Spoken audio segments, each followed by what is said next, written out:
Hey guys, Mom Bear Prepping, Tasha. So I am on the road, but I wanted to bring you a very good topic. And what made me think about this is looking at the door of where we are staying and, just always thinking about my surroundings and what is safe and what is not safe. And my first thought when I stay anywhere is, can the door be kicked in?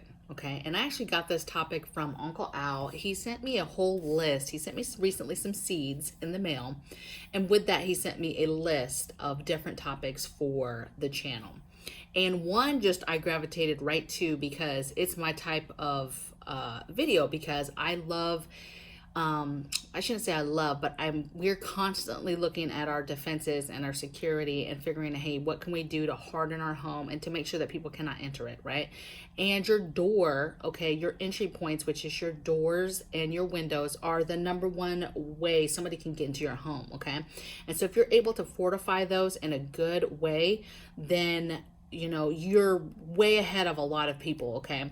And the number one way people come in your home, outside of you leaving it unlocked like a dummy, is your front door, okay? And so if you can fortify that, that makes a huge difference. And so I came in, this hotel, and I immediately saw, it had a deadbolt, and then it had one of those old latch locks.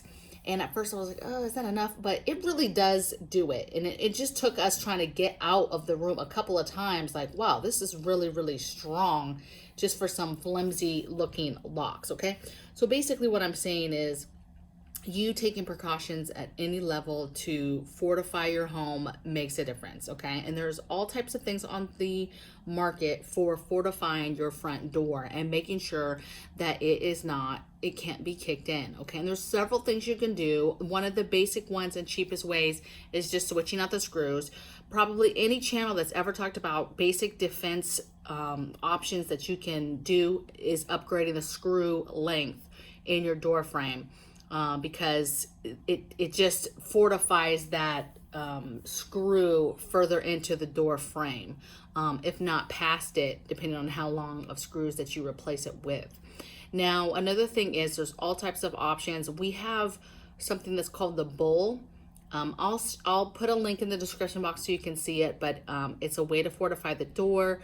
We have zombie bars, which is one of my favorite ways to fortify a door. And then there's all types of other options that we can't necessarily use because we're an apartment, because it has to do with your flooring and you have to be able to install it into the ground. So obviously, we have an apartment. We can't just be doing what we want to do right now. But there's some really good, nice options out there for fortifying your door, okay? I'm going to link some of them so you can start taking a look. I'm not affiliated with any of these things that I'm going to link to you guys in regards to different options for your doors.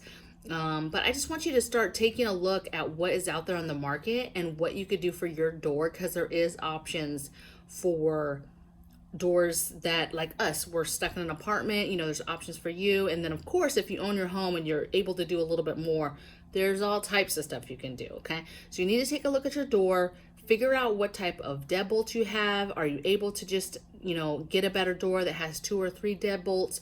If you can start with a door that doesn't have windows and already has at least 2 deadbolts as part of its lock system, that's a great start. And then you replace the screws. That's another really cheap start to whatever you have right now. Then you add any kind of security bar, security lift from the bottom, any kind of extra that you do past that could make the difference. Now, can these things make it impossible for somebody to kick in your door? Of course not, okay? If somebody is really, really adamant about getting into your home, could they do so? Absolutely, okay? But does it give you time to get your defense tools in order and get ready? Absolutely, okay? It absolutely gives you quality time to be able to get ready to engage, this enemy that's trying to come in your door, okay? Now, some people, it's going to deter them right away. Like, they're going to be like, this is too much work. This person has locks. It's just not worth it, okay? Some people are going to get angry and decide they need to work harder to get in the front door because they can't get in. It really just depends on all the situation leading up to them trying to kick in your door, okay? Was it just them trying to steal some stuff and get some stuff if they could get it, and now they give up because it's too hard? Or did you piss somebody off maybe, and something happened, some kind of dispute, and they're like, we're gonna get in? But if that's the case, you probably have a little bit more to worry about than just the front door, okay?